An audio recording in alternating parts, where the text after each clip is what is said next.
Welcome back, Rage Nation. Got myself Pete here. That's not really exciting. You got Senior Dixon. I don't think that's appropriate. And we got Monsieur Leopard. Explorers deserved it. No. Absolutely. I was disgusted. I cannot believe they've done this. Why is wacky? Why is that good? It's just nonsense. I disagree on that. That's not possible. We're getting the band back together. We're on a mission. Yeah. Now we've got a whole new list of things to complain about.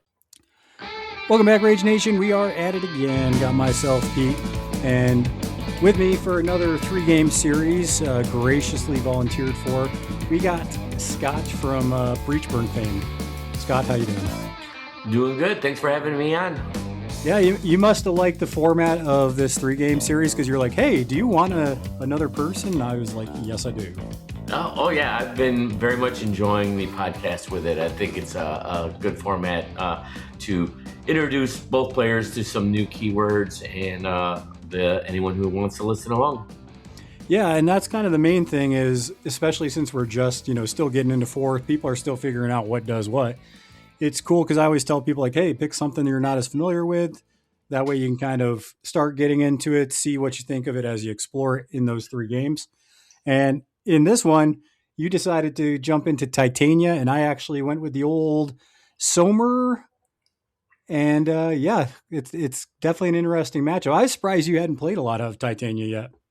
No, the only thing I had done is I played each version once early on in the beta. Okay. But Dreamer's my boy, and I started off with him, and I didn't play a lot of Yuri in 3rd edition, so I figured, well, I like when going to competitive matches, I like to bring 2 masters. Yeah. And figured I'd give him a try, and then found out that Hierophant, he's pretty good in informants. Pretty good. Pretty good. All right, well, we're going to get into it, but before we do that, make sure that you guys are checking us out. You can do that through the Rage Quit Wire Discord. Got a lot of conversations when there's news about mainly Malifaux and War Machine. War Machine's something we've been diving into. We put it on there. People are sharing, hobbying, asking questions about rules. So definitely if you like the old Discord, it's a good channel to sub to. And then finally, if you want to support us directly, you can go to patreon.com/RageQuitWire and you can help the podcast stay afloat, but you can also get content early. And oftentimes we will give extra content, sometimes written content, extra episodes. So definitely love the support from our patrons. So getting into this, we both hadn't had much experience at it. And that's what makes game 1 always fun because it's really just trying to figure it out. Usually there's some misplays or kind of like just learning experiences from that. Game 1's always just kind of a crapshoot. You never know really what's going to happen. So I ended up deciding to try Somer 1 in this. And then you ended up bringing, I think it was the 2nd version of Titania, the whatever yes, Queen. Autumn Queen. Yeah. So what we'll do is I'll share what the strategy was, and then we'll talk about what we brought there. So this strategy, it was scrolling over to it. I think it was Wedge Boundary Dispute. I think that's what we're in. Standard boundary dispute. Standard boundary dispute. And we were playing on a board there was a lot of avenues to go down, like the center and then the edges, but then there was a lot of blocking terrain with, like, there were some poison clouds and there were some poison towers and buildings. So it really kind of funneled everybody into similar areas. I didn't really know what to bring with Somer because he's always such a weird master. So I pretty much just brought all the uniques. I'll share what I brought here and then you can share yours, Scott. But I ended up bringing Somer, Teeth Jones by you, boss. So that's the bigger than you hat. So the crew card for this version of Somer, not going to lie, I'm not impressed with. Maybe in Informants it's good, but basically you can discard a card or a soul stone to give an enemy model staggered, which is fine, I guess. There's not a lot of models that take advantage of movement or speed, so that's kind of I guess. Disappointed Backhand, though, that's a signature action with a soul stone. That one you can deal 1 damage to an ally, And then this model moves 4 inches and gains an impact token. That I didn't mind because you can kill a Bayou Gremlin and you get to draw a card off of it. But it's like move 4, gain an impact. I mean, it was okay. Wish it wasn't a Soul Stone, but it is. And then I brought 2 Skeeters, Lenny Jones, Jebediah Jones, the old drumstick, a Crier, a good old boy, and Georgie and Olaf. So, yeah, I think it was a solid list to start off with for what it was. But what did you end up bringing there, Scott, in your list? So I had a Titania Autumn Queen with the Aramanthian Boar as the totem. I brought 2 Baltugan, 2 Rougarou, Killjoy, the Weirdwood, and Autumn Knights. So I kind of went with the minions in this one. I didn't get a whole lot of the uniques other than Killjoy. And the reason I went with this one is the Autumn Queen. She has a tactical, which is her signature, so potentially could do it 4 times, where she can just basically, it's a keyword obey. So that you target a creature or target an ally and they can do an action. She also has the ability at the beginning of her activation to drain a soul stone. Herself and 2 allies that are within 8 inches of her can move 5 inches. And with this being boundary dispute, I figured I was going to need all the extra movement I can get, because this crew doesn't really have that interact models. Now the Baltugan and Rougarou do have Deadly Pursuit, and Aramanthian Boar can do a leap, but you have to kind of set it up with her markers, the underbrush markers. So I figured I was going to need as many bodies as I could get, and I know Bayou is really good at getting rid of markers, so I wanted to kind of go with a crew that maybe doesn't depend on the markers as much. And I thought the Autumn Queen would do the trick on this one. So, and then I had the Wormwood Tree I kind of put him a little bit off the board because he's beyond what was it called? From the Shadows, to help move the markers along. So, yeah, that's the crew I went with, and kind of my thinking on it is I thought this was with a Deadly Pursuit and her Obeys would be the best bet. What did you think of her crew card? I like her crew card. It does give some potential. So if you're near an underbrush marker, you can build in a crow once in activation, which came in very helpful when we talk about Killjoy. And the ability to drain a soul stone when a model suffers damage is pretty nice. It didn't come up in this game. It did come up in our 3rd game. Spoiler alert, that's when I play Autumn Queen again. But it's an okay one. Getting to put the underbrush markers out turn 1, because this crew outside of the Autumn Queen really doesn't have a whole lot of underbrush generation. So that's kind of nice. You can kind of set them up for the places for Killjoy and the Aramanthian Boar. So it's good. I do prefer a crew card that has a signature that anyone, or at least the uniques, can do. But in this case, it does not have one. Yeah, I mean, as we started kind of getting into this game, you ended up taking right off the bat, you took Reshape the Land, which even though I can remove stuff, this version doesn't quite remove it as much. So that's kind of like a slam dunk, I feel like, for Titanian in most matchups. And then I took Harness the Ley Line mainly because I wanted to see how bad it was, because, I talked to people and it reads like a bad scheme to pick, and spoiler, it was. Didn't score it, so I abandoned it after, I think, 3 turns. But as we kind of got into this, I did feel like Somer, as I kind of started unpacking it, there is a lot of stuff where you can get kind of out of turn obeys with Somer's crew. You got obviously the Crier. Somer himself actually has a pseudo obey with Up and Atom, so he can move a model kind of like Titania. It moves them, but then you can also do a non-charge, which is cool. I think the big thing that as we started to kind of get into this game is that I realized very quickly how big of a problem Killjoy was going to be. Because this version of Somer likes to move things and shenanigans, but he also loves summoning Bayou Gremlins for profit. And turns out Killjoy likes eating Bayou Gremlins to get extra actions. Yeah. He had that turn one, like Christmas tree land activation, where when he had swing like 8 times, 10 times, something like that, and kept following a drumstick around the board. Yeah, basically, you killed my good old boy before he even did anything. And then you used the gremlins to keep charging after Drumstick. Drumstick actually has a cool ability where you can discard a card to push like 5 inches away.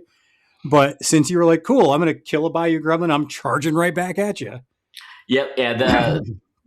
What allows me to do that, for those who are listening, is he has a decimate trigger on his attack. So I would attack something, and I'd either hit the decimate trigger, or I think one time I used isn't it built in because of Titania's crew card? Yeah, and decimate allows me to attack again, but only against non-uniques. So I hit good old boy, and then I got the decimate trigger. So I hit a Bayou Gremlin, kill him, spend the Soul Stone from the front of this card to attack again. And then I killed the good old boy and then went into Drumstick, and he would move away. I'd kill Bayou Gremlin, spend the Soul Stone, follow it up, attack again. So yeah, he swung like in like I said, Christmas tree. Well, and here's the thing. So, I mean, I've seen those kind of sequences before in this edition, but usually they say something like non-peon. Killjoy doesn't care. He apparently kill anybody. He doesn't care. Nope. And it was also surprising that the Soul Stone on where you get the extra charge, ignoring restrictions, isn't once an activation. You can do it as many times as you can, as long as you fulfill the requirements and have Soul Stones. Yeah, Drumstick was running for his life, and he didn't get away for the whole game. But no, he did not. Unfortunately for him. Yeah, I mean, so another thing that was kind of weird about this, we both played the same, I feel, strategy in this one. As we got into turn 2 and 3, I took all my informant markers, I shoved them up the left flank, whereas you took yours and shoved them down the right. I tried to kind of annoy a few of your models with my mosquitoes, the skeeters. I don't know, Scott. I mean, I've tried rereading the skeeters cards, and I just don't love these models. You can't do anything with them because they're insignificant. There's last edition, I could do something to obey insignificant models to interact. That's not something that's really in this version of Somer. So these things are just around to annoy. They can summon skeeters and Bayou Gremlins, and that's kind of it, I guess. I guess I can kill, a Bayou Gremlin for profit. Yeah, and I think with that side of the board, I had the Weirdwood tree with his 4-inch scratch, and you would put the skeeter either in base contact with him or another model that was close by. And fortunately for me, my scratch from the Weirdwood tree, or Carnivorous Weirdwood, also has a function where I can move the model. So it wasn't doing a lot of damage to the skeeter, but it was moving him, so that allowed my Rougarous and Boltugan to move my markers and score me my schemes later on in the game. Because like I said, Reshape the Land, kind of a slam dunk for Titania. And then I followed up the next turn with Breakthrough, which your skeeter was kind of stopping, but with the Carnivorous Wormwood, I could move him away from the models that needed to do things to set up the Breakthrough and such. Yeah, and it was one of those things where I actually like a lot of the unique models because Georgie and Olaf, they're pretty solid. They can get extra AP out of Somer. Somer can get extra AP, and he can kind of abuse the gremlins for profit. You can summon different models with this version of Somer, but I didn't do it because Killjoy was right there, and I was just like, Killjoy's just going to murder anything that I summon with 2 hit points. Yep. So I didn't do that. And then I just felt like your Rougarou and the Boltungan just outclassed my minions, which is what it really came down to. Well, and I think too is part of that is, other than the skeeter or skeeters that you put on that side, they were kind of off on their own. Yeah. What would have been your right side, and where my Titania and Killjoy were kind of messing up your left side just because they were killing a lot of models. And The so yeah, so Titania, mainly Titania and Killjoy were over there kind of messing it up. Even though you kind of took control of one of my markers where you had 3 of yours, my other 2 on the other side were kind of being uncontested Yeah, since and they eventually just got in a deployment. since you had most of your stuff to your left. Yeah, and the good old boys are fine, but I think versus Titania, they just get outclassed by a lot of your stuff. Yeah, They're not super tanky. They're okay, doing damage, but really, I feel the Criers. I probably should have honestly in one of these games just doubled up on the Criers because they're pretty solid models. yeah. I was worried that you were going to throw someone Criers in the middle of me to put me on negatives on willpower duels. And you definitely kept your Criers back a little bit, more using them as a utility piece, as a more, I guess, maybe like a disruptor in the middle of my crew. Yeah, So I definitely want more games with the keyword because not only can Criers do what you're talking about, the only thing is in keyword, there's not a ton of willpower. There's some of it. But the big thing is I could use the Criers, put you on a negative, and then obey you to do things. Yep. I also want to try using by Somer's orders for those triggers with the Crier, but I want to try it on the Bayou Gremlins to, you can make ski markers and then kill the Bayou Gremlin. So essentially for that action, you can put it in a spot where it's going to score you points and then draw a card for killing your own Bayou Gremlin. You can also pulse out damage, which could be good to finish off a model. But it's one of those things where this version of Somer, as opposed to the other version, I think you need more reps with this version to figure out how to win with it. And it was the first game, so I was really kind of just spinning my tires a bunch. Yeah. Well, you definitely had the more complicated crew than I did. Yeah, out of the 2 of this for sure. Yours is just like, cool, Killjoy's going to smash. I'm going to interact. I'm going to annoy you with Titania. Cool. Yep. Yeah. Here's my big, Carnifex distraction piece. It's going to kill a lot of your stuff, and then I'm going to go score my points. Yeah, and honestly, like I said, I don't mind this version of Somer. And as the game started going, really, I just started losing models to like Killjoy and Titania. And I was just bogged in a corner, and your other minions kind of pushed mine back as far as the strategy goes. And that whole right side was pretty much uncontested just by insignificant skeeters. So yeah. I didn't really score much. This game ended up being about a 9-3 game just because, like I said, this version of Somer I think needs more reps, and I really don't like his crew card. It's just the crew card does not excite me at all. You have a signature, but it costs you a stone. There's other things you want to spend stones on in this Somer crew. I mean, Lenny has a decent one. George and Olaf have a decent one. I think Somer even has a couple he can use. So I'm really not a fan of both of the things on that crew card. So yeah, when I was looking at when you gave me your crew, I was looking at it and I was looking for a way that, because I know in the last edition, I don't know if it was Summer himself or maybe someone else. It had a way to make the skeeters could do interacts, or maybe that's what I kept looking for too. I was like, surely either the Crier or Somer has to do something with these totems. Spoiler, they don't. yeah. I was a little surprised, and I was looking through the cards, both the crew card and everything. I'm like, well, what am I missing here? And it's like, I was like you. I was like, well, are the skeeters just stand and annoy the shit out of people? And I was like, okay, can I kill them to like drop a ski marker? No, they don't have a demise. So yeah, it's one of those things where I just like, I don't know what you're supposed to do with these skeeters besides just annoy your opponent or go kill one of your gremlins to draw a card.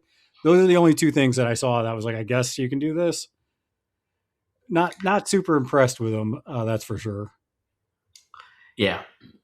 So anything else that you did in this game? This game was pretty straightforward. It's just a lot of interacting, Killjoy being a monster. But anything else that happened in the game that you're like, oh yeah, this was kind of cool interaction? Other than the just godlike ability Killjoy had turn 1, it was like you said, it was pretty straightforward. I didn't see anything that really surprised me with my crew. I did like this version of Titania being more of, she was pretty much like a support master. Yeah. It's just helping get your models into a position where kind of like you were saying with Killjoy, she can set him up to go into those nasty turns, whereas, the other version, maybe not as easy for him to get into those spots. Yeah, and one thing I do like about this version of Titania, and this is more comparing last edition to this new edition, is I haven't really been playing any masters or crews that deal with terrain making effects like Titania does, and just the ability to have my friendly models ignore my underbrush markers is such a game changer from one edition change to another. Because like last edition, you can make underbrush markers, but a lot of the time your models, they tried to move through them, it slowed them down because they didn't ignore severe terrain. So that was a really nice change of things from one edition to the next, is being able to ignore my own markers. And I think one of the things I needed to work on and for Titania is using my markers a little bit more defensively. So kind of like walling off areas, since they are basically forced. They're severe, dense concealing. So I could like Killjoy could go into something and then like having them already there or making them near him, walling it off. So like if anyone has guns, they can't shoot a Killjoy or Titania, whatever the model would be have protect. I think I could have done that a lot better. Yeah, and there's a lot of factions that they have to use actual AP to get rid of terrain markers. My idea was to use my Bayou Gremlins to slam those, but they kept dying to Killjoy, so that went out the window very quickly. Yeah. All right, so game one goes to Titania. I will say also, not only are those underbrush markers just really solid, but also there are multiple attacks in your crew, including Killjoy, where you'll get positives if people are in those terrain markers. Correct. Yeah. A lot of your major models are getting pluses, and it's actually not just being in underbrush, but any severe terrain. Okay. So you can take advantage of that with the other severe terrain, not just underbrush markers. Well, cool. So we'll get into game two. So this one was a little different for sure. This one was corner informants. So that's hanging around the points. That's, you got to sit next to it, sit and get. And I was kind of done with that version of Somer. I was like, I don't think I'm going to play him in either of the two games. So I ended up obviously switching to Somer, the loot monger. So the board on this one, I'll just go into it real quick.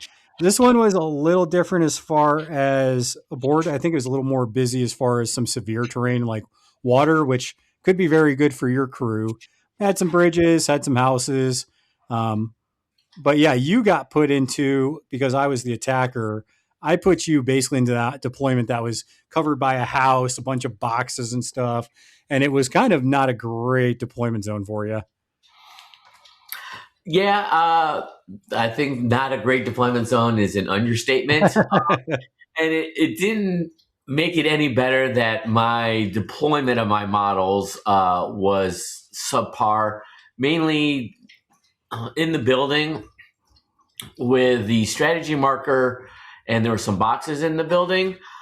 I put Athana on the boxes and Titania on the ground. That was my big mistake. I should have put Titania on the boxes and Athana on the ground, because when Athana moved into the main fight area, turn one, she could not get close enough to the center strategy marker to count for it, because she had to climb down off the boxes.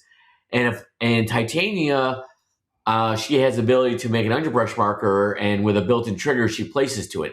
So her being on the boxes would be better. And not only using that, but she also has flight. So even if I don't do that for first activation, I can fly off the top of the boxes. So a bad deployment zone was made even worse by my deployment, by not thinking about it. I just like, okay, I'll just put these models like right here. Yeah, so I ended up bringing, obviously, like I said, the loot monger. I think his crew card is just a lot better. One, you just get the ability to summon 3 Bayou Gremlins, so just right off the bat. He doesn't abuse them as much as the other version, but they're still useful. He has Bayou 2 card where you can cheat off the top of the deck. So that came up a couple times where I decided to do that. And then the big thing I like about his crew card, especially in this matchup, is Seize the Opportunity. basically you can choose a marker within 6, and basically on a 7, you place base to base with it. It has to be an enemy marker, so it can't be friendly. It would be sick if it was friendly because you could set up some nastiness.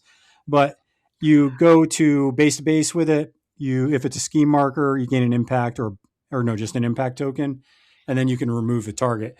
And then there's a soul stone to draw a card, which did come in handy early on in the game. So already there's a lot more use out of this. You have an innate ability that's good. You have seize the opportunity, which is great because whether it's a scheme marker or terrain markers, in this case, you get rid of them, but you also get that placement. So, and that's for unique models, that last one. So your minions can't do that. But so I brought him. He has the Spit Hog as his totem, which, yeah, that's something. And then we have Drumstick, Georgian Olaf, a Crier, Jebediah Jones, Lenny Jones, and I brought the Lucky Emissary this time because I was like, why not just roll all these stupid markers over? Yeah. That was a very good choice. I was expecting to see him in this game. Yeah, so I ended up bringing that. We'll talk through that in here in a minute. But what you ended up bringing the other version of Titania. Correct. I brought Titania Withered Rose. The rest of my crew was the Gorar, Killjoy, Athana, Aislinn, the Effigy, Malifaux Rex, and the Autumn Knights. So the main reason I brought the Withered Rose in Informants is because of her crew card. So her crew card has something that all Fae models get. They add a mask trigger to all attack actions on their stat cards. And what that does is if you get the mask trigger, the enemy model is moved 3 inches, unaffected by severe terrain. So I thought in Informants, moving models away from informant markers after they've activated, sounds like a pretty good thing to do. Especially with your signature action Stranglehorn. Yes. And the Stranglethorn is nice. Stranglethorn is unique Fae. It's a signature 8-inch range. It's got skill 5 with a mask built in, which is nice. It does 1 damage, and you can make up to 2 underbrush markers within 1 inch of the target. And it has a soulstone trigger that the target is dealt damage equal to the number of underbrush markers within 3 inches to a maximum of 3. So if you decide not to move them, you can use the soulstone trigger to do 4 damage, which is pretty good for a signature. And then this time I also brought Athana and Aislinn because I had not brought them last time, so I wanted to give them a try. Yep. And the Malifaux Rex because, she is the queen of nature and the Rex is one of her children. So he had to make an appearance in this game. Yeah, and just kind of as I think what we learned very quickly on my turn 1 is this version of Somer and his crew can unpack very quickly because pretty much without much effort, most of my crew was pretty close to the center line. And some of them were on the center line without activating turn 1. Yeah. You did a really good job of unpacking your crew to make them ready for anything I might do when I come to the center line. Well, and honestly, I was pretty happy with the this is why I like this version way better than the other one because the crew car is better, but also the totem's just way better. It's the Spit Hog. It can heal your models. It can also help unpack. So, turn 1, I just did bacon and just, moved some models up. I used the Crier to obey stuff like Drumstick to do fly with me. Lenny got obeyed to toss models. So, this crew was very efficient at unpacking. And it was definitely nice to see because it just felt better than what happened in game 1, if I'm being honest about everything. Yeah. And then, especially that signature you have to place to my markers against, not just Titania, but any marker crew. If you're putting out a lot of your markers, you're almost enabling your crew to be faster. Oh yeah.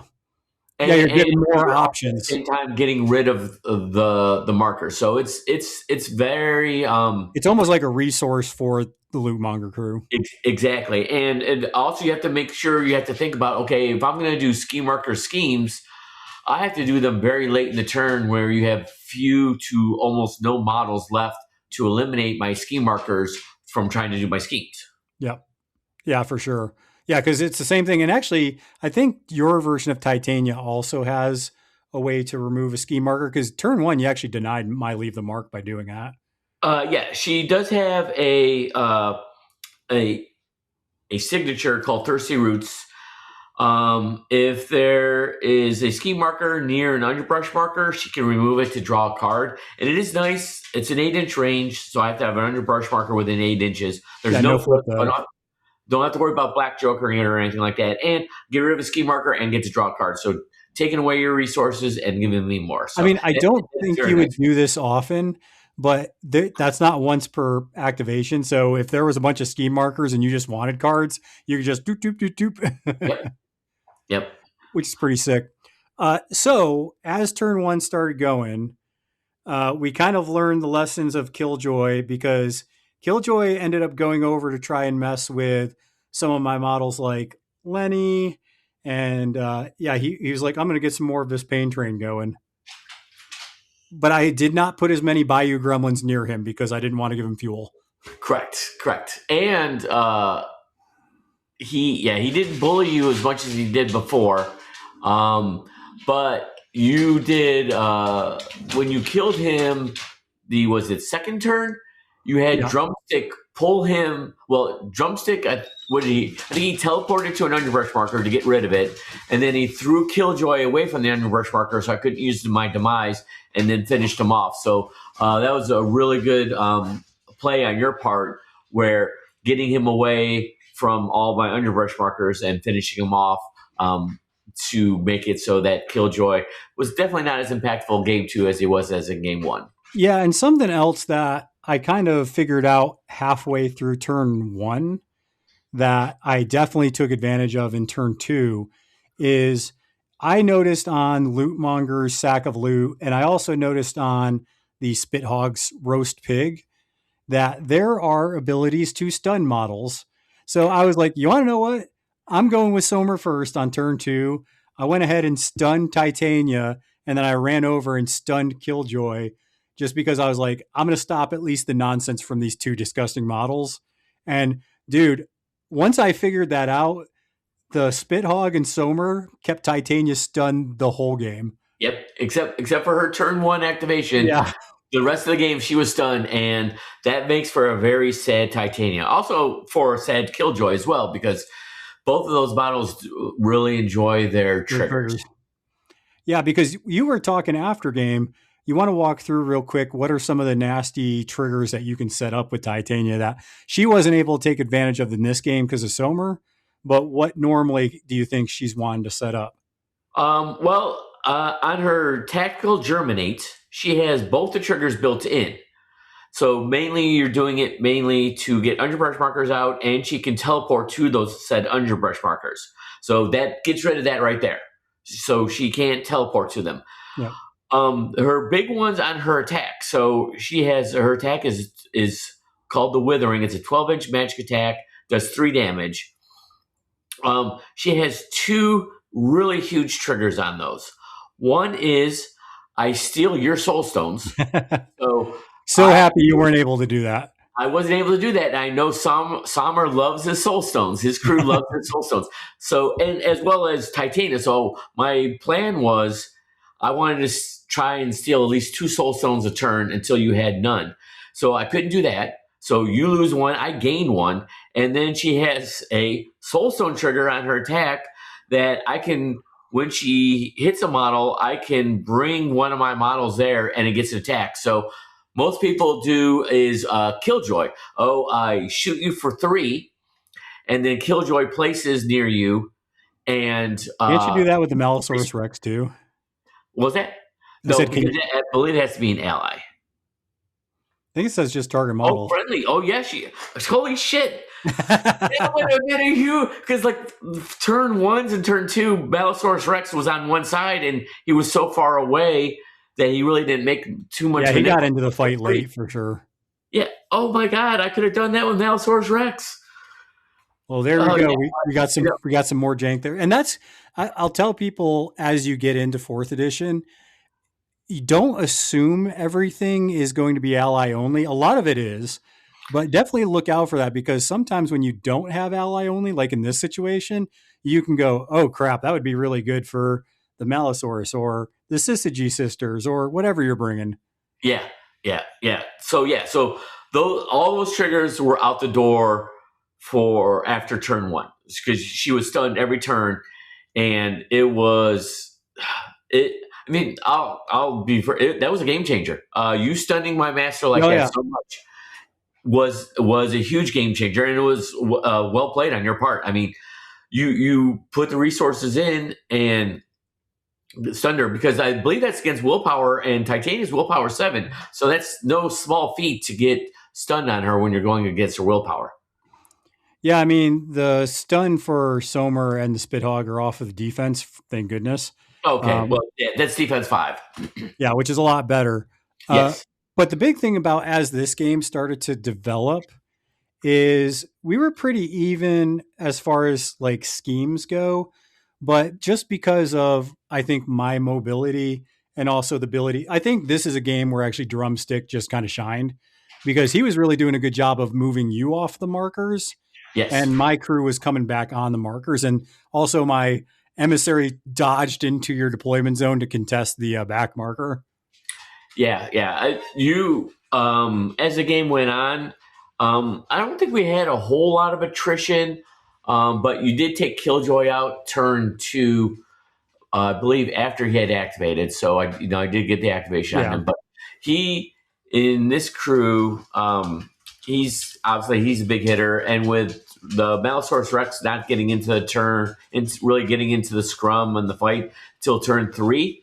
You were definitely controlling things to what would have been to your right and the middle, and then getting your emissary into the backfield to contest my back one was definitely an issue for me.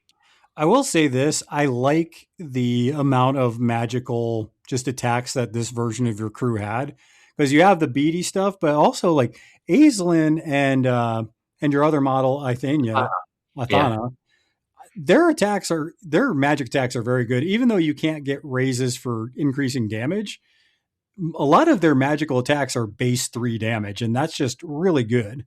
Yep. And Athena gives you a nice mix of her scratch is 3 and her magic is 3. What I do like about her magic attack is the coordinated attack. When you got beaters in the crew like Killjoy and the Malisaurus Rex, if you can set up a coordinated attack Didn't you hear me when you were before she went? I was thinking about staying engaged with Killjoy, and I was like, "Oh, she has coordinated attack. I am getting out of here." Yeah. And that magic attack, you're trying to get your coordinated attack off. Plus, she gets a positive on the attack if you are engaging an ally. Yeah. So there's a lot of positives in this crew. It is really good. Yeah. And Aislinn, is a playable model this edition, like she was not at all. It's a new model, some would say. Yeah. And against your crew, it's not so much a big deal, but Titania and Aislinn can both give out suppress tokens, which against certain crews, Scott was like, "Do you even care about magic?" I was like, "No." No. You had a few here and there, but not much enough. But yeah, and then like Aislinn has intuition, which is real nice on damage 3 12-inch range magic attack, which was nice because she was hanging out on one side, but she could still contribute to the middle with that 12-inch range attack. Now, I do want to say, because Scott has said it a couple times, and some of us aren't old Malifaux players, but Scott keeps calling melee actions scratches just because it looks like a scratch. So I just want to clear that up because some people might hear you say that, Scott, and be like, what is he talking about with these scratches? It's just a melee attack. Yeah, I'm sorry. It's that must be like a first or second edition thing. Honestly, I don't know. Maybe it's a Scott thing. I don't know. Yeah, it looks like little scratches on there, so that's what I've always called it. Yeah, so as the game kind of progressed, like I said, I kind of kept control of the strategy. I will say, though, around turn 3, the Malisaurus Rex start getting in the mix, and you can definitely see the strength of his card once he gets in there. He may not be part of the keyword, but he's a good versatile. I can see why a lot of different keywords bring him. Yeah, I wish I didn't notice this right off the bat with his card, but and it may have helped if I had noticed it earlier. So on his Raging Bellow signature, he has a crow trigger that allows him to move. I think if I had, because I didn't notice that until halfway through the game, he may have been able to get into the scrum a little bit earlier because, like, turn 1, all he did was walk. Yeah, because you could have pulsed that, got the trigger, get an extra 5. So I think that would have been helpful. But I do love his Grasping Tendrils signature, which in this game wasn't that big of a deal, but spoilers, in the next game it becomes a big deal. But being able to charge and hitting someone from 6 inches away with that, granted, it's not good, unless you're getting raised, it's not doing damage, but it still can set up to pull enemies into you, so you don't have to go quite so far into them. Yeah, exactly. Yeah, I mean, he's really solid min 4 damage, which is awesome. Terrifying. This crew, it was kind of difficult where I couldn't really attack a lot of your important stuff because, like, the Malisaurus Rex, and I think it's Ithania, I think she just has stuff where it makes it where you can't cheat, and it's very difficult to kind of, get into. Yeah. Athana has the Serene Continence. Malisaurus has the Terrifying, and he has Juggernaut, so he's not gonna take. Now, I will say hits. There was a point in like turn 3 where I think it was still teetering on who was going to win the game, but there were 2 models that probably should have died, but they didn't. One was the Spithog. That dude was just sitting there hanging out with the Autumn Knight, Titania, just not dying. And the other one was Lenny. Lenny probably should have died because your Killjoy put a bunch on him, and then the Malisaurus Rex was putting pressure on him. But Lenny was the ship that would not die. Yeah. He hung out there like a trooper. It was I think it was a reversal of last game. Is like your defensive flips were a little. I wasn't doing a lot, but those defensive flips were on point. Yes, yeah. I was like, okay, I flipped an 11. Oh, well, Lenny flipped a 13, so I guess you're still missing. Fantastic. Yeah.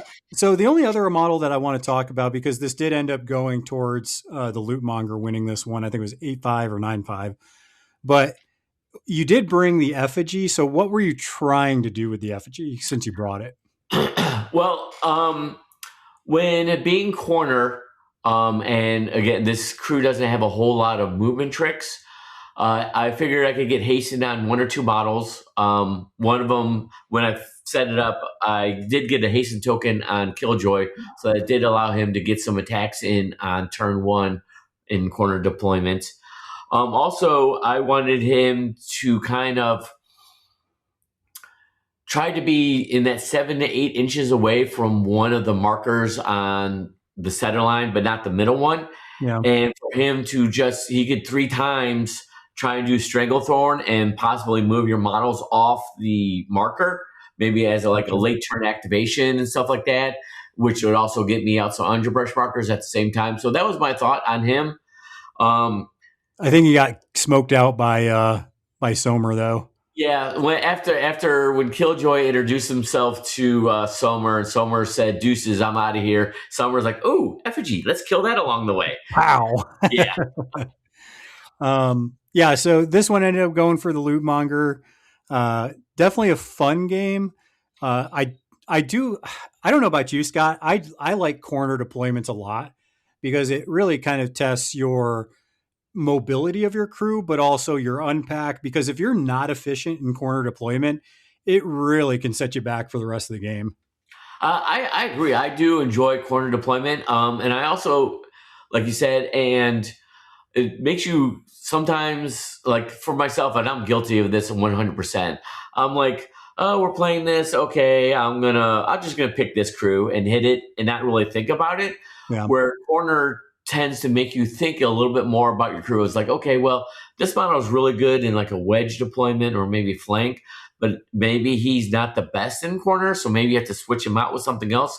So for those of us who may be lazy in our list building, we can get punished. Yeah. So yeah, it definitely gives you some more to think about as opposed to being just, okay, I'm going to take Dreamer Crew number 2.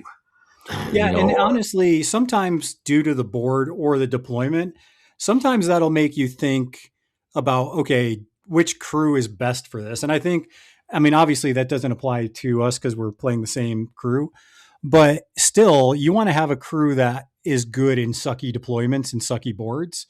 That way, when you get stuck in those situations, you can unpack. A lot of times for me, I'm a big zip player. Whenever I have a crappy board, I'm like, okay, zip's great here. Yeah, yeah. Flight solves a lot of problems. Yep. Flight's a heck of a drug. Yep. All right. So we were tied 1-1 and we went into game 3. Now, I knew that Titania's crew loves to kill, and I know Neverborn players love to kill. So I decided, and it was randomized, that game 3 needed to be a good old fashioned recover evidence game. So not only that, this is the game where you can bring out a keyword stuff. You can bring as much versatiles as you want. So pretty much you're just ready to go here. So it was, I think the deployment was flank. So it was flank and then it was recover evidence. And Scott, you brought the beat stick, man. Go ahead and share this crew, which is good. I don't begrudge you for this. Yeah. But man, this list, it smacks. Yes, it does. I brought Titanium Autumn Queen again, so repeat from our game 1 with Aramanthian Boar. So I brought the Carnivorous Weird Wood, mainly to pick up that first recover evidence marker. So I could basically place him 2 inches away from it and pick it up. So that was mainly the reason for him.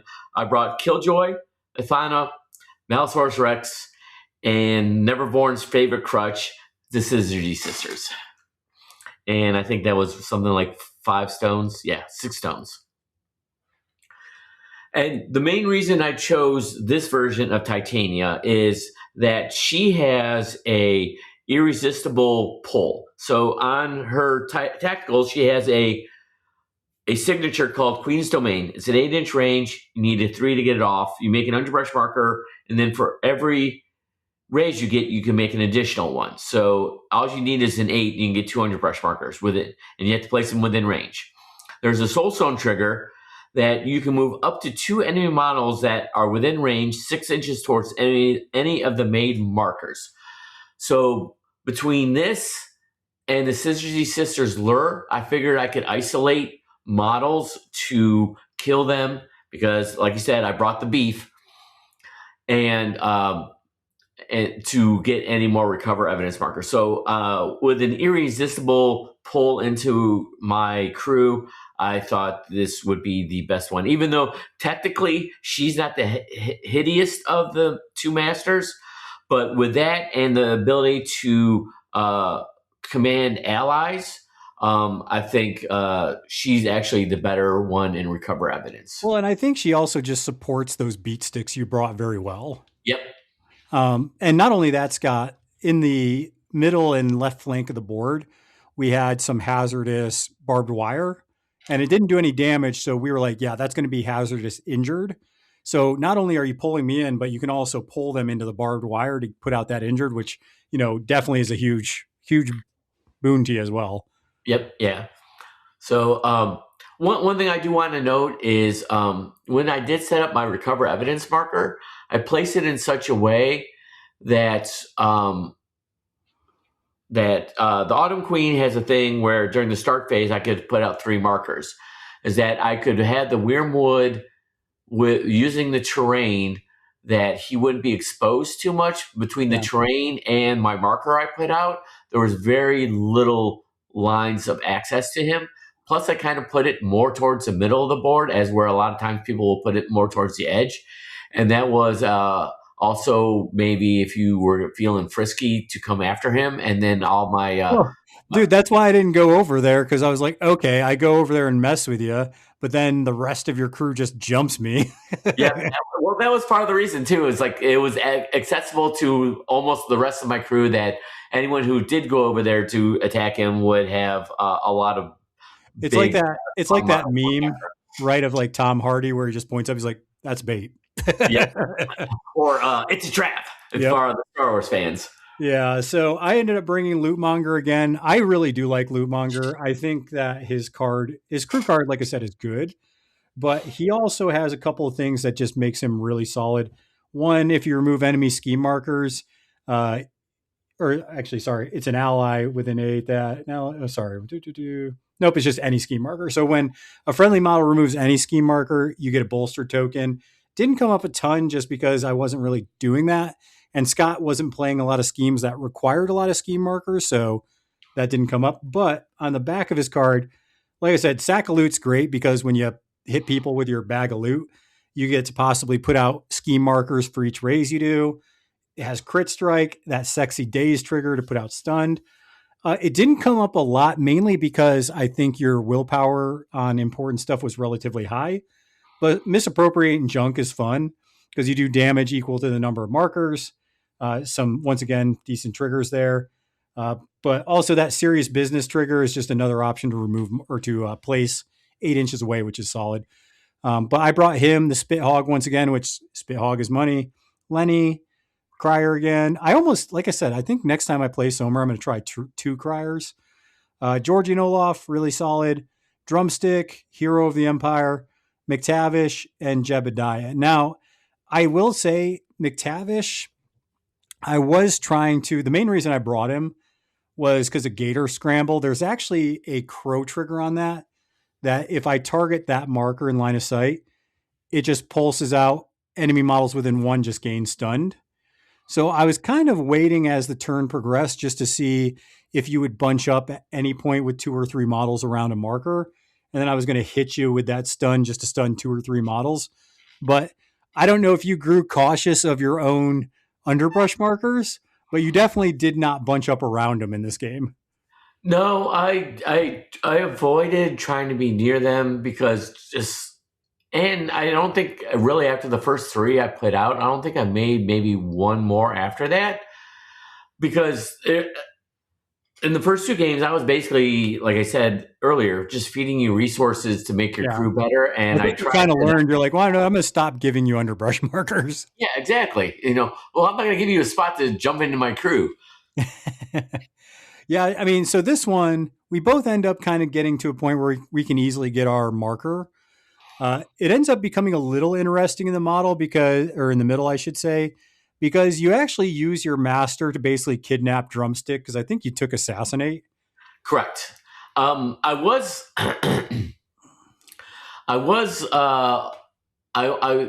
of the 3 schemes we had to begin with, Assassinate for me was the best choice. Just due to the fact all the other ones needed ski markers, and I didn't want to do that. And not only because you eat them, but this crew is not efficient in getting ski markers out. Yeah. So the biggest one was, who was I going to pick Assassinate on? So I wasn't going to pick Jebediah because you had said he got crushed early in the first 2 games, so you're going to play more cautious with him. Yep. I didn't want to pick your master just because 14 wounds, and I know you sometimes put out bolster tokens, and you did get one out on him turn 1, so I was glad I didn't do it to him. Yep. So I figured Drumstick was my best option for 2 reasons. One, you would be using him to move your models up the board, and when I do pull him in with the way the terrain was, since he has flight, I wouldn't have to worry about if he was on a building. Oh, I pull him in, and all he does is fall, and then I have to pull him again. Nope, he's going the whole way. Yep, I can pull him in the middle of my crew, which I did with Titania. I pulled him twice, so he was almost, I think, pretty much on the edge of my deployment zone. Yeah. And it was a little risky due to the fact that my best opportunity to pull him, he had not activated yet. Yeah. So I was hoping that you would not just run him away and just totally negate Assassinate from me. I was under the impression I was only planning on getting 1 point from it. If I got 2, so much the better. But I figured with where I could get him to, that I could at least get 1 point off of it. Yeah, I mean, he did a good job of kind of backing off, and he used one of your underbrush to kind of hop over, and then he flew away.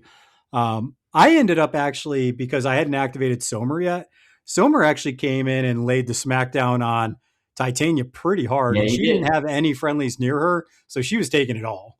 Oh yeah, yeah. And I think I did 6 damage on one of those swings. Yeah, either I flipped the black or you flipped the red or something. I think you flipped the red because Yeah, I you think got I did. several raises in like a crit strike or something like that in Yeah. there. So yeah, she was taking the hit, but obviously no one wants to lose their master turn one. She had gone, and honestly, after she had kind of set up me up for assassinate, she's the model that does the least amount of damage in my crew. So I was actually looking at that, Scott, because after the game, we'll talk about the second turn here in a second. Things happened. But I was actually looking at it, and in retrospect, I was like, she's probably out of your models. She's probably the model actually you don't need to go after, because really the payoff pieces are, the sisters, the Malisaurus Rex, even your tree, Killjoy. So there's 4 other models that are way better targets. She does stuff, but it's more facilitating. Yep, exactly. So listen, I ended up killing Titania because of spite on turn 2. Can you run us through? I'm not even going to talk about what I did turn 2. Can you run us through what happened on your end turn 2? Sure. So I don't want to talk about it. I'm going to plug my ears while you're talking about this. okay. So I did have I did get my drumstick down to below half, so I did score a point for that. Yep. Pete, he got to go first and used and killed Titania with Summer. And I picked up the recover marker. Yeah. So I had 2 choices. I could either go after what's the crocodile guy, McTavish, or finish off Drumstick. So I figured I went after Drumstick first because I figured if I didn't, he's just going to run away and he's going to. I was going to bolt it to like your deployment zone or something. Yeah. So Killjoy finished him off, picked up his marker. And then McTavish did nothing. Correct me if I'm wrong on these sequences here. McTavish kind of ran away. Yep, he ran away and he got a pop shot off on Killjoy. That didn't do anything. Yep. So then I think you went with the sisters next. Went with the sisters. I killed Lenny. Yeah, that made me feel real good. I was like, Yeah. Which he had already taken some damage. But I did go to the Darkstone upgrade because McTavish was low as well. He was down to 3 wounds. So I changed the Darkstone upgrade so I could get the arc trigger to not only shoot Lenny, but then arc through Lenny to get to McTavish, forgetting that McTavish has a demise. So I killed Lenny, knocked McTavish through his demise. Then I went with Malisaurus, killed, or I thought I had killed Sommer, but he has a demise.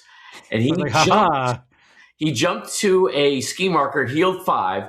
So I'm like, well, Malisaurus had already used his 2 AP. So I'm like, oh, I've got this thing where I can pull him 5 inches. So and you did. I pulled him 5 inches through the terrain that gave him injured, and I got 2 raises, so that knocked him down to 3 wounds. And then Athana goes, finishes off Sommer, and then we called the game. You don't have to be coy about it. Pete rage quit. He stayed on brand. It's okay. Yeah. So there's a couple things. So as the receiving end of this, one, it's like, okay, this is something Neverborn can do. You got to prep for it. Like, honestly, we were talking about it, I probably still lose just because I think this is the strat that her crew enjoys a lot. Yeah. But also, I think if I would have focused more on stunning the actual gonna kill you models, it would have been a little bit better. I focused in on Titania, which was the mistake because, like I said, after she facilitates and after she takes models, she's not kind of doing a ton.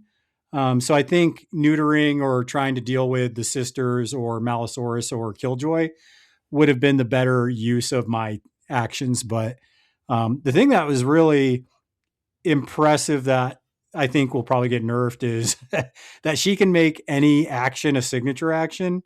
So there was that turn where you killed, Lenny, where I was like, oh, Lenny's going to survive. And then you're like, well, I'm going to go ahead and piercing darkness him again. I was like, That's BS. So, was that the first time you had seen the sisters? So that's the first time I've seen them probably since the beta.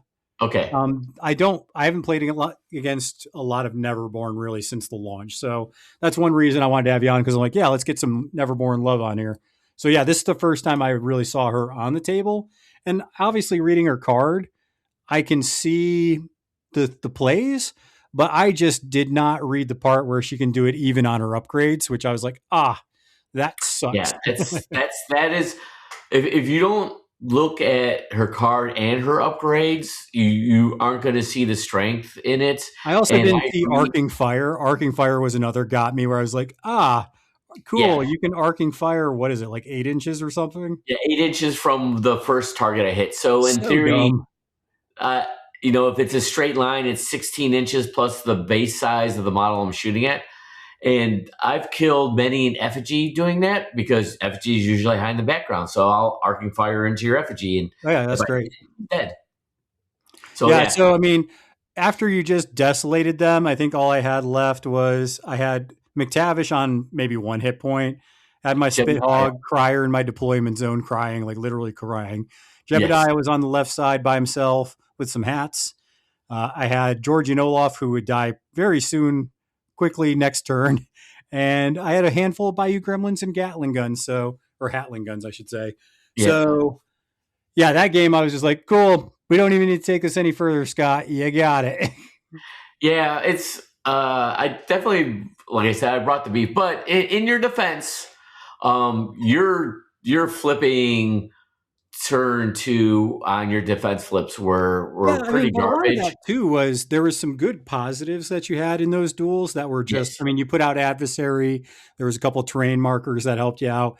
So that's what I'm saying. The kind of one of the strengths of Titania is even when you get low on cards, you can just lean on those positive flips to really help you out in those duels. Yeah, and overall, like game wise, with card draw being toned way down from last edition, positive flips are very, very much more helpful than they were in previous editions. And if you need any evidence of that, play against a good Cooper player where they're flipping sometimes 2 or 3 cards almost every single attack. And you'll see the strength of that, where they can actually kind of concentrate more on their good cards being used in defense as opposed to using them to hit. But yeah, it was a slobber knocker. It was a bloodbath. That's a better word for it. Honestly, like I said, I could have played it a little differently to mitigate it a bit. But like you were saying, even if I played cautiously and tried to pick my spots because of Titania and because of the Syzygy sisters, you really could probably still pull a model out to then murder that model. Yeah. So really, I just sped up what probably would have happened turn 3 and 4. Yeah, and this time the deployment zone kind of helped me. Yeah, it's kind of let me set up a little, I don't know, base of fire where and you had the sisters they climbed on top of that height 3 rocks, so they really had a good view of the battlefield. Yep. Yeah. Malisaurus Rex had a direct beeline he could take, so yeah, I felt like that worked a lot better for your crew for sure. The Gremlins could not hide anywhere. No, they could not, unfortunately for them. All right, so Scott, before we get into the questions that we have from the Discord, which I appreciate everybody that put those in the chat there. So what are your general thoughts of Faye? So after playing 3 games, getting a feel for both versions, building different lists, how do you generally feel about the keyword? Actually, I like it more after playing those 3 games than just on my first inspection of the cards, getting ready for our first game. Okay. I think both versions offer things for different strategies. Yeah, I agree. I do like the Autumn Queen more just because of that signature obey and irresistible pulls to enemy models. I think that is going to be the stronger of the versions, but I think the Withered Rose does bring in something that the Autumn Queen does, mainly with the trigger on all attacks to be able to move enemy models. I think they are a little weak in the scheming category without having really any true models that you can hire that can do the interact Yeah. without significant setup with underbrush markers. So I think that's kind of like where their weakest thing is. Fortunately, the Neverborn have a good stable of versatiles you can bring in to compensate for that, and we'll talk about that when we get to some of the questions. Yeah, and I think Somer is actually a pretty interesting keyword. I think he takes a little more reps. He's definitely not. I don't think he's towards the top of the keywords in Bayou, but he's definitely not at the bottom. Obviously, I think Lootmonger is the better version. The other version of Somer does some things that I like. It's just that crew card really puts a damper on my day. I'm gonna have to play. I'm gonna have to pretty much just think of just keeping that signature action with the Soul Stone, just keeping it when I really need it, or if I was playing Informants, using that other action to put staggered. That way, if I move a model off, they can't move back on. Yep. But I just think Lootmonger is stronger. I think you kind of like what you were saying. You make your opponent's scheme markers and markers resources for your entire crew, and anytime you can do that, it's great. And he has Bayou 2 cards, so you can cheat off the top with your actions. That's the only thing that did suck, Scott, is Bayou 2 card doesn't work when you're being attacked. So Yeah. all those times you were positive, just wrecking me, I was low on cards, and I'm like, well, I wish Bayou 2 card worked for this, but it doesn't. Yeah, and I think also too since it's something that you can only do on your attack actions. I'm sure, or during your activation. Actions you generate, yeah. Yeah, I think there was probably a time or two you may have missed an opportunity to do it. I did, especially game 2. I thought about it game 2. This game, I was thinking about it, but it did not matter because I got wrecked so quickly. Yeah, so and that's something easy to forget when you're playing that crew for the first or second or maybe third time, is that, hey, I do have this, because it's so unique to that crew that you're not really thinking about it. And they'll maybe like halfway through the game. I do want to also mention, just because we didn't talk about it in game 1, there was a situation in game 1 where I had 3 Bayou Gremlins that shot at Killjoy, and they did like 4 or 5 damage to him because they had the firing line, and it was just like, yeah, take that, Killjoy. You just got blasted by a bunch of gremlins. Yeah, it's like, yeah, I remember that because you shot me, and I'm like, oh, I'm not going to cheat. What is that, 1 or 2 damage? You're like, 4. I'm like, 4? How's a Bayou Gremlin doing 4 damage? Yeah, because it's +1 for each one, so that's 3, and then up to 2 others, so it caps at 3. But then if you get the backfire, you do another +1, so it was 4 base damage, and you're just like, what the crap is that? Yeah, that was definitely a surprise. And see, that's the thing with Somer 1. I did see some plays like that because you can, at the end of Somer's activation, unactivate, I think, up to 2 Bayou Gremlins, maybe 3. So you could do that firing line and then activate Somer and then reactivate those gremlins, do a firing line shot again. Something I couldn't set up because Killjoy just loved eating those gremlins. Yeah. And I think like the Somer that you played in game 1, I think that's kind of like with the Withered Rose version. You have to find like specific spots for him where he'll shine, whereas most of the time you're going to be going Lootmonger, and with Titanium, most situations you're going to be going Autumn Queen. Yeah, that's kind of my thought, I think, as well. Like I said, I want to try the other version of the Bayou Boss, but got to put more reps into him just to figure out those spots. So looking at this, we got a handful of questions we'll go through. This first one definitely was a big part of this matchup. But Liam asked, how impactful were the underbrush markers? He thinks they're the most powerful marker in the game, but he also saw how Somer could get rid of them. So, Scott, your opinion being the Neverborn player, 1, do you like underbrush markers? And 2, did the Lootmonger ruin your day with them? Yes, I do love underbrush markers. They are quite powerful, unless you're playing into Bayou, specifically Somer, and handing him resources. Especially that one game where it was Somer and the Emissary. It was just almost no markers on the table. Yeah, I am going to try some more Titania against maybe not a crew that could eat my markers. Maybe not Bayou. But yeah, basically when I saw how much you could do it, I basically just made it so I did not depend on having underbrush Yeah, rockers. it was one of those things where if it happened, it was nice, but you didn't depend on it. Yeah, or if I'm going to use an underbrush rocker, I need to make it and then use it right away because more than likely it's not going to last past 1 or 2 more activations. So I agree. Being able to throw down a 50 mil severe dense concealing, it can be very impactful, especially in protecting your models against your more like gun lines and stuff like that. Or if you're at like sometimes you get in recover evidence where it's seeing who's going to cross that line to be the first one to jump them, and you can put some severe terrain in front of them where instead of being able to charge you, they have to walk charge. You're significantly impacting their ability to be as efficient with their AP as possible. Yeah, I agree with that. Gigi Odo, he asked any particular standout models. So, what are some models in Fae that you played that you're like, man, these models were pretty good on the board? I'd have to go first and foremost, the man who appeared in every single list, Killjoy. Even though he wasn't as spectacular in turn or game 2 as he was in 1 and 3. I mean, he still put pressure on the board. Oh, yeah. He is spectacular. I think he shined a bit more against Summer Cruise just because, especially game 1, with the sheer number of non-uniques that are on the board. If your opponent can summon crappy models, Killjoy will be very excited.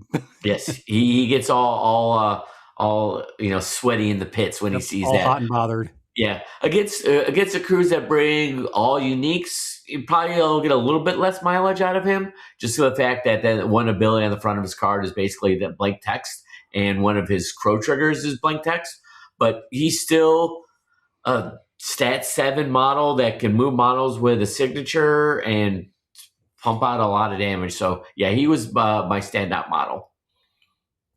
I mean, another model that I actually kind of liked, you didn't play it in all 3 games, but it wasn't like a sexy model, but it just was very flexible and helped you out, was the carnivorous Weirdwood.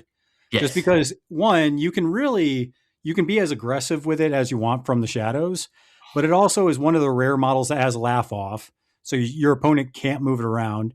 And then it moves models around, so it can manage a scrum. It can put models into your coordinated attack trigger areas.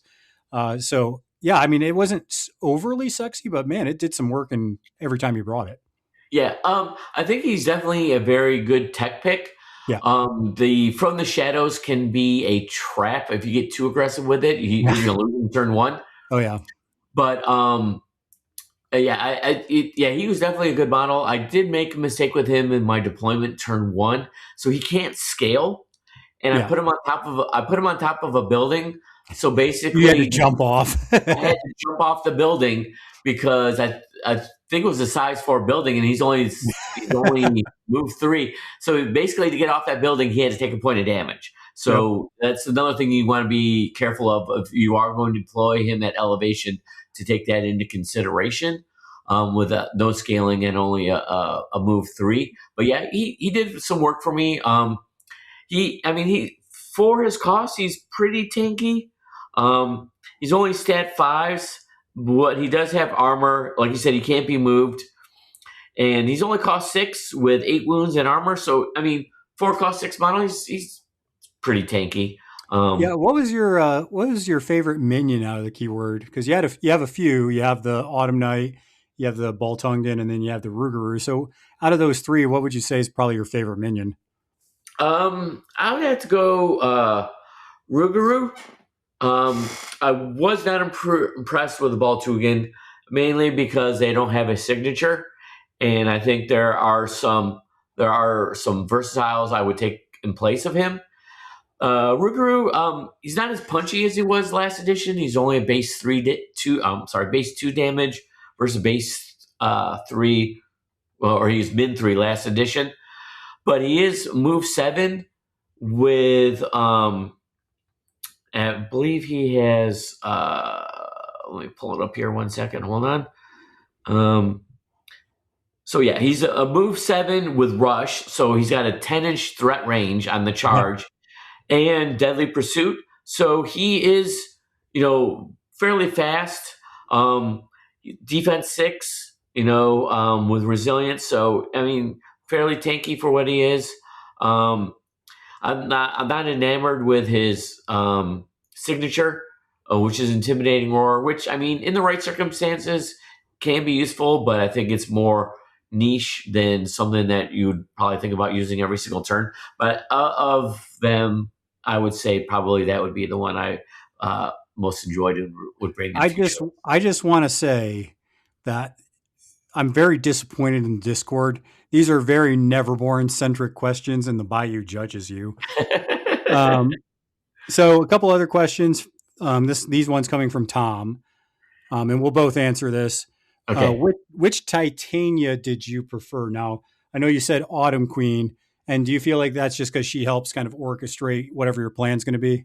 Yep, she can orchestrate the big one. Obviously the signature obey.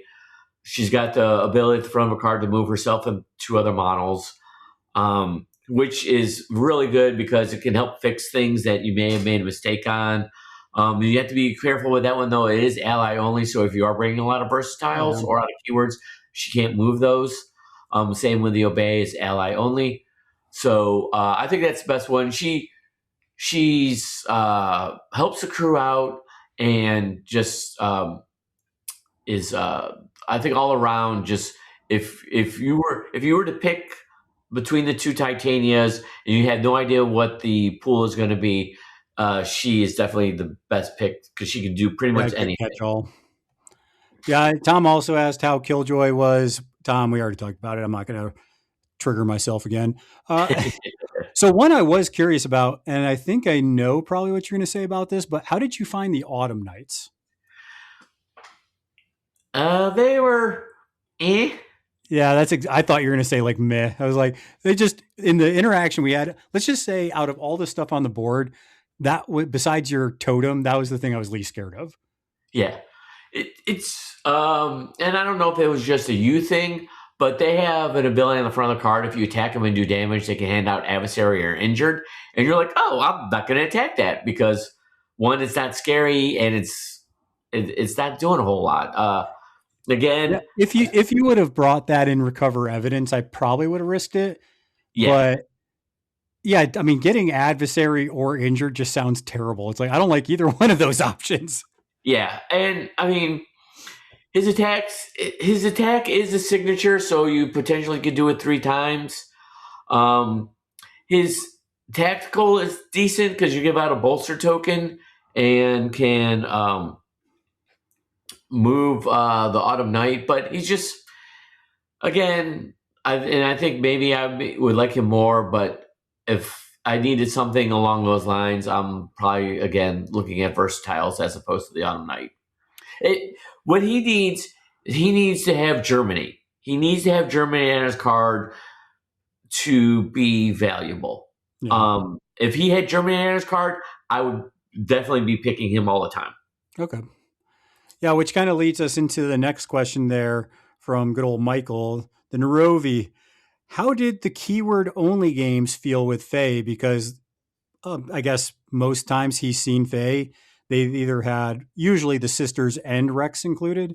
So you played 2 games. I mean, the second game you had Rex, but how did you feel game 1 and even going into game 2? Because Rex didn't have a huge impact that game. So how did you feel just staying in keyword and not having access? I've actually, even though that I think was it's pretty solid. I thought my keyword models I chose for game 2 were better than the ones I chose for game 1 because in game 1 I had the Rougarou, Baltugan, and But you were just not liking the Boltung in there. No, Baltogan are. I might go so far as to say one of the worst models in Neverborn, which is, I mean, it is what it is. They all can't be winners, Scott. No, they can't all be winners. So, yeah, I would say being all in keyword game 1, well, that was, I probably, in that pool, I probably would have brought some versatiles in place of Baltugan.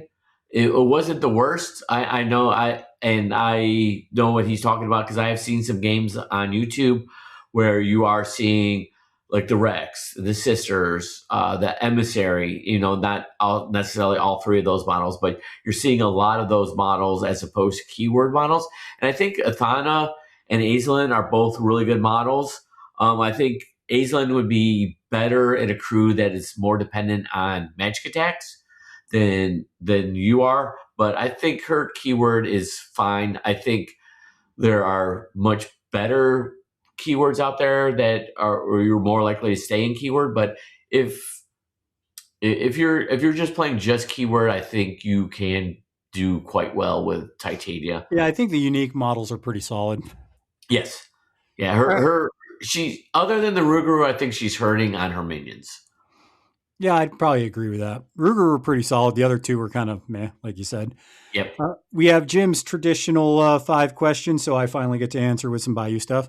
So, what were your most valuable models over the 3-game period? So, I will go first because we've heard enough of the Neverborn for a minute. Really, my MVPs are models that were most valuable. I feel like there were 2 that really shined for me in most games. And even if they didn't stick around, I feel like they just did a good job. And that was the Spit Hog and Drumstick, I think were 2 really big MVPs. A lot of people, I think, would pick Lenny, but I think Lenny, he's good, but he has his own flaws. But the Spit Hog is just really solid because he's so flexible. He can put out stunned. That's not a trigger. That's just, hey, you're stunned. He can heal your models. It's some ping healing that really helps out in the scrum. He can hand out also bolstered, which is nice. He helps with the unpack. He can move your models 4 inches, which is awesome. And then he has resupply. I didn't ever use resupply just because I think the other actions are so good. But then Drumstick, he's just better than I thought he was going to be the more I play him. Because, one, he can discard a card to get the heck out of there. That saved his life more than once, or at least prolonged it. I mean, granted, he kept getting dragged back in because, Scott has hate in his heart, apparently. Well, he's a jockey. I've heard a lot of bad stories of jockeys. Yeah, ramming speed, really good. +1 skill, plus you get 1 suit in your final duel. Up We Go is still really solid because of the place, especially in a lot of pools. He also has Rampage and Crit Strike, which is solid. Falling Skies, didn't really worry about that. Fly With Me, though, you need the raise, but in Somer's crew, you can obey the Fly With Me's now, which is really solid. Previous edition, you couldn't obey signature actions. This edition, it's just like, yeah, if you want to obey signature action, go ahead. So just really helpful with unpacking, dealing with Scott's nonsense, getting my models out of dodge, stunning Scott's stuff. Those 2 models were definitely my MVPs in most of my games. So, Scott, what about you? What was most MVP for you in your games? I mentioned before, Killjoy. he was the MVP. He did Killjoy things throughout all 3 of them. Okay. And then second question doesn't have to be the same answer, but what is a model that maybe impressed you most over the 3 games? So maybe it's something you weren't expecting, but you played it and you're like, oh, this is actually kind of cool. Well, I don't. Other than Killjoy, I didn't take anything over all 3 games. It doesn't have to be in each of the 3 games, just over the span of the 3. I would say the Malifaux Rex. Granted, I know it's not a keyword model, but I had seen him playing in Cooper quite a few times. We have a local in our area who enjoys himself some Cooper, and I wanted to take it in because I want to try it outside of Cooper, because obviously Cooper facilitates more things with the Malifaux Rex than taking it in a Neverborn crew. So I wanted to take it because I hadn't taken it yet in any of my other crews. And I was not disappointed at all. He did a lot more than I thought he was going to do, especially when I noticed the crow trigger on his 1 signature. So I would have to say he's the one who surprised me the most, as I thought he was going to be good, but he shined a lot more than I thought he was going to. Yeah, mine was, and I wasn't expecting it, and I didn't bring it in all 3 games because the first game I couldn't bring it, and the third game I just wanted to try some different things. but it really was the lucky emissary. This model, it can just scoot 36 inches if you want to, and it gets access to the good stuff on your crew card. So it's a quick model. It has its own version of Bayou 2 card, which is kind of cool with shared luck. It can remove markers. It can create some scheme markers. So it's a model that I'm excited to try more in Bayou because I see a lot of use in it. Even though game 2, it didn't do a ton, it removed your markers and then went and contested the back one. And like I said, it didn't technically score me any points, but it denied you that back marker for pretty much the rest of the game.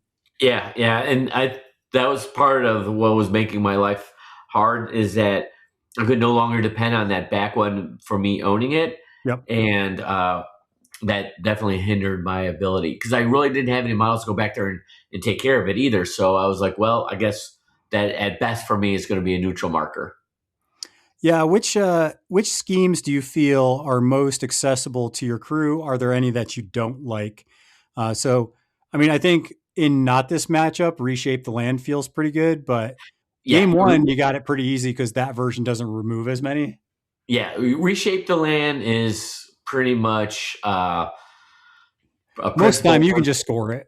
Yeah, especially if you're going last or near last with Titania, either version. Actually, Withered Rose probably does it better because any unique models can put them out, as opposed to with Autumn Night, it pretty much has to be her who does it. So that's an easy one. Assassinate is going to be easy because even if you're not bringing like the punchy crew I brought in game 3, she has a lot of heavy hitting models that you're going to be bringing in her crew. So that's a good one. Whether it's Autumn Night where I can pull you in, Withered Rose has a base 3 damage, 12-inch magic attack. So yeah, that's another one. There is a few draw out secrets in this crew. And then so you can do some scheming ones, but I would say anything that has to do with scheme markers is probably not her bread and butter. It's going to be placement ones and ones that deal with killing and moving models and stuff. Yeah, like and that. I think Somer is kind of the opposite. I think the schemes like detonate charges and ensnare, leave your mark. I think once I get more practiced with him, I can set those up probably a little bit easier. Especially with if I bring Jebediah the hats, they can blow themselves up to put scheme markers down. The loot monger, he can just punch to put scheme markers down. There's just a lot of abilities to do that, and there's triggers that just create scheme markers. So that's something that I think I need to get more reps to, equal points. But I definitely saw it in the 3 games that those are very good schemes for him. It's just I didn't have the reps to get the execution down for it. Yeah, I would definitely agree. He is loving scheme marker schemes. Oh, yeah. And then the last one Jim has for us, and then we got a couple more. What extent do versatiles hold in the future for your crew? So I think the main versatiles in Neverborn are just really solid. I mean, I think you can agree with that. Yeah. I think outside of the ones I took in this one, if I were to take Titania in more of the interacting ones, like plant explosives and kick the can, I would probably dip into some of the more schemy based versatiles. Red caps are a nice cheap version. I would take them over Baltugan any day of the week. Doppelganger is always good choice for those strategies, and if I'm going to be doing scheming. Hildegard, she is an interesting one. Her main thing is that one, she has token removal at a 10-inch range, which is really nice, and models near her, she gives out a negative aura. So, like models that have terrifying, if you go after them, you're on double negatives, and it's 2 different defensive things. So even if you ignore one, you can't ignore the other one. So she's an interesting one. I think she's more of a tech pick if you're going into a crew that's going to give you negative tokens. Like the one time I played her was against Nexus, and that was the main reason I took her, so I could take off the tokens, and the name of them slips my mind right now that Nexus hands out that you do not want to have on you. So she's an interesting one. She has some other things she can do, but that's kind of like her main shtick. Yeah, I mean, I think there's a lot of things I want to try for Versatiles and Bayou, more so than I think other factions I've been playing, because I think now with the performance of, Drumstick, I kind of want to try some of the other jockeys. I also think Bash would be really cool to try. Uh, Obviously, the Emissary is good. McTavish actually is pretty solid. I just don't think the purpose I brought him really matched the pool. Um, and then also just the Silurids. I think Silurids just being a good scheme runner that's versatile, really solid. I didn't try them because they didn't really fit what I was wanting to do the last two games. But I mean, they have a leap, and they can interact twice off that. So yeah, I'm excited to try more of those versatiles as we get into it. Yeah, we don't have any Bayou players in our local area, but I hear the jockeys are quite impressive. Yeah, I mean, Drumstick impressed me. I wasn't expecting a ton, but he just seemed to do enough in most games. Let's see here. So Nathan asked, how did you work around the infamous Titania kidnap? I don't think I did, especially game 3. Um, I think the crew I brought could deal with it a little bit better. I was able to recover a little bit. There's some things there, but I think that on top of the Syzygy sisters really made it difficult to deal with it. I ended up dealing with it by killing her. If she's by herself, if she's not within 2 of a keyword model, she dies pretty easily, actually. So if you can mitigate that a little bit, then I think that's one way to do it. If you're really worried about the kidnap. Also, if you can remove the markers, because doesn't the kidnap have to bring him to one of those markers? Yeah, she makes the markers and then she pulls the models to the markers she made. Okay, so she generates them, so she can still set it up essentially. Yeah. So it's good.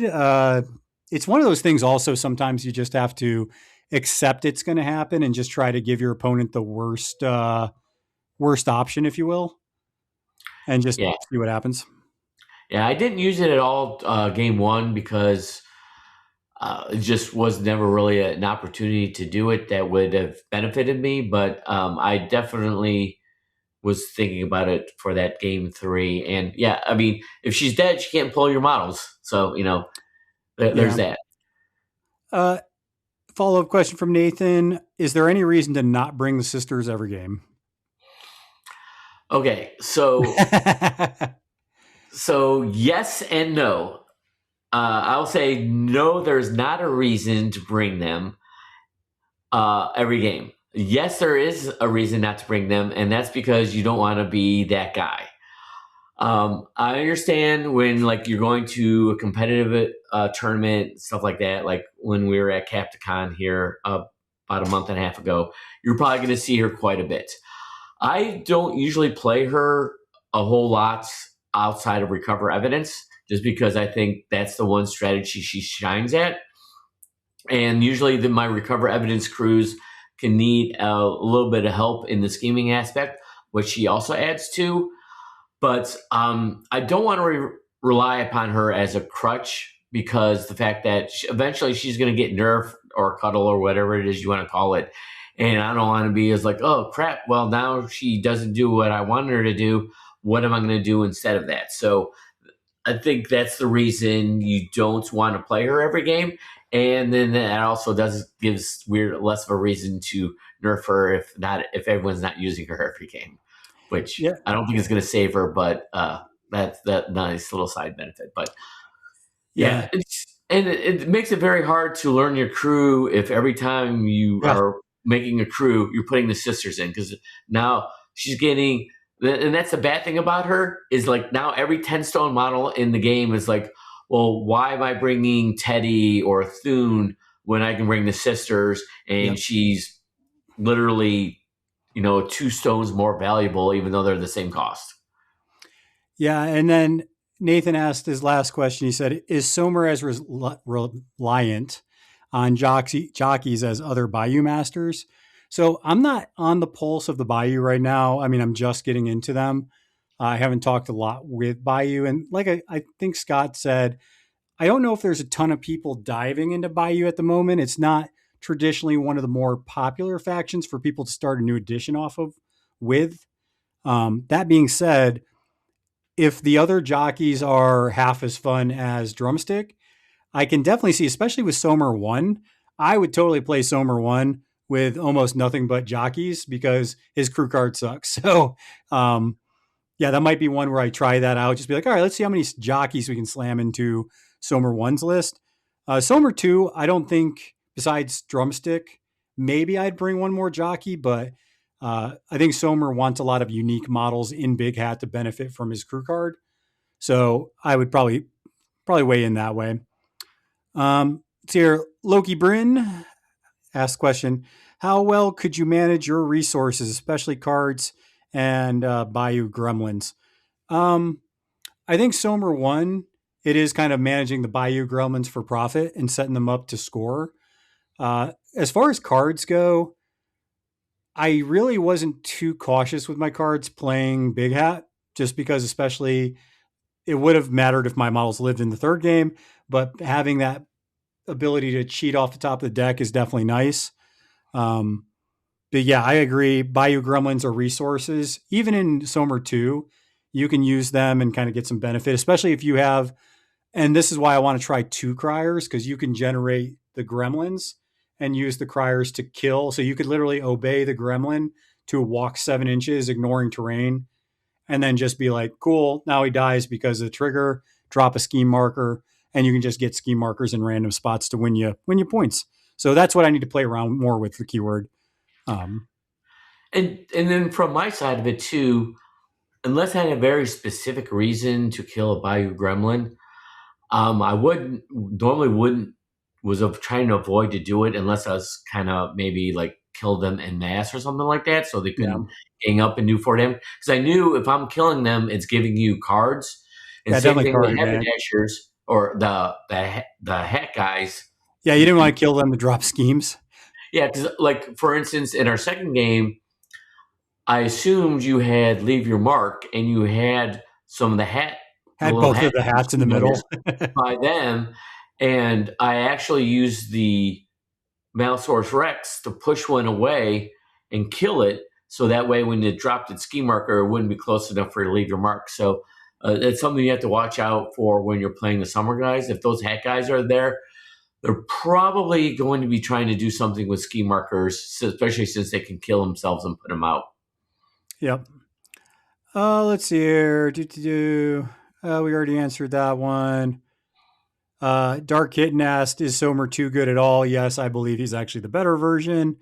Tom asked, Scott, how tempted are you to just bring Euripides Hierophant when the strat is Informants? Well, I do love my battle fatties. So, Teletubbies. Yes, I am very tempted to bring them every time. If you listen to our Breachburn episode, the follow up on Capcom, I played them in 4 of the 5 team tournaments. I played them in every Informants round, and that was kind of our plan going in to that, because Hierophant he dominates that strategy. I have switched now that Capcon's over to playing Pandora and the Returned Castor's crew. Yeah. So to switch it up, so I think when I lose my first game of Informants, I'll probably go, why didn't I just take Yuri? But I'm trying to branch out and try new stuff. Although playing Pandora into Informants is a whole other kind of oppression, and it's when Pandora's so good. I love her, and I just wish she was a little bit better at doing interacting, and then I take her in all 4 strategies. But yeah, super tempting to play him every time in Informants.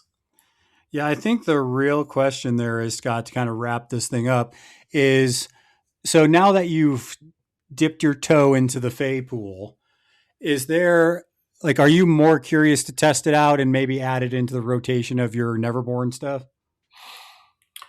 I do want to test it out more, because I don't think, especially those first couple games, and that's in general, not just the first couple games against you when you play any keyword. You don't get the full width and breadth of it because, like, for instance, on the ability to cheat during your activation, sometimes you forgot about that. Yep. You tend to forget things. So if I were to want to put them into my rotation, I would definitely want to get probably another 3 to 5 reps with them and see where maybe they shine, because I didn't get to try them in plants. So maybe that might be a good one. Maybe not, but I think where Titania is really good. I think that some of the keywords in our faction are just so good that would have a hard time making it into my rotation, even after I got practice with her. Because Yuri, Dreamer, Pandora, and I think Castor is sneaky good. He gives out incurable tokens, and that gets around a lot of problems. Like, for instance, demises. Yeah, I mean, Somer, I do think that he'll start finding his way. Somer's just a little tricky because he's it's not a very durable crew. There's a lot of ways you can just blow him up. It's not super tanky. There's not a lot of defensive abilities. I think bolstered tokens are one of the big ones, but that's not necessarily something you can control all the time. So I just say, yeah, he's kind of very.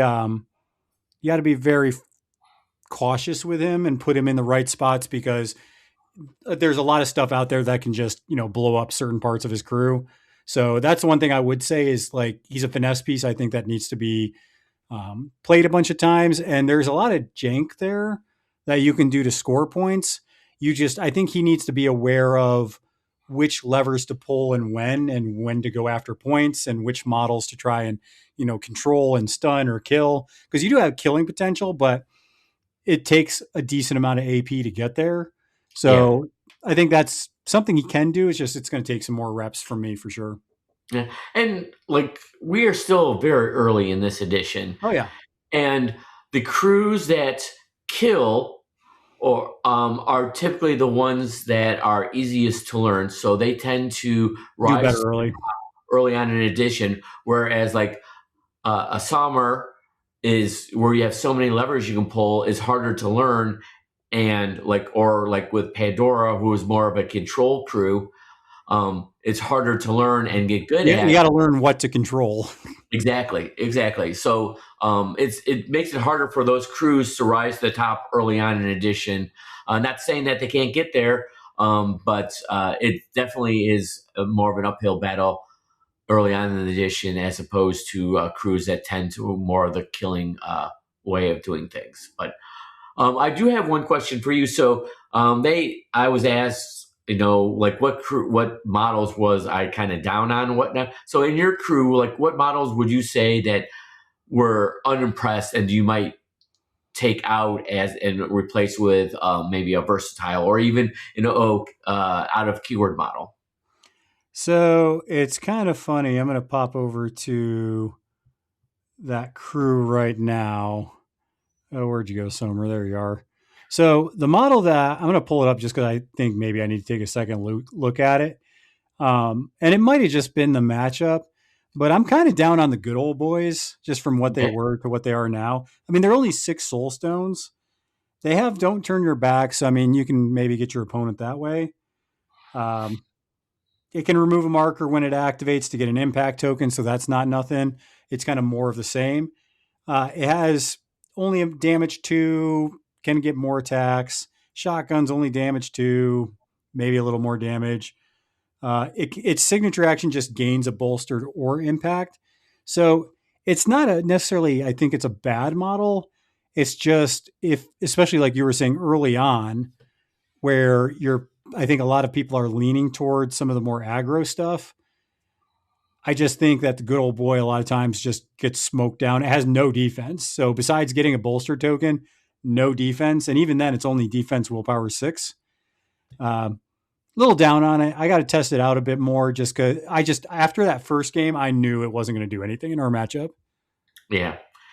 Well, I mean, he also got a Killjoy to the face, so not a whole lot of models can stand up to a Killjoy to the face. Yeah, I know. That's why I started leaning towards, oh, let's just bring all unique because Killjoy is a little less good then.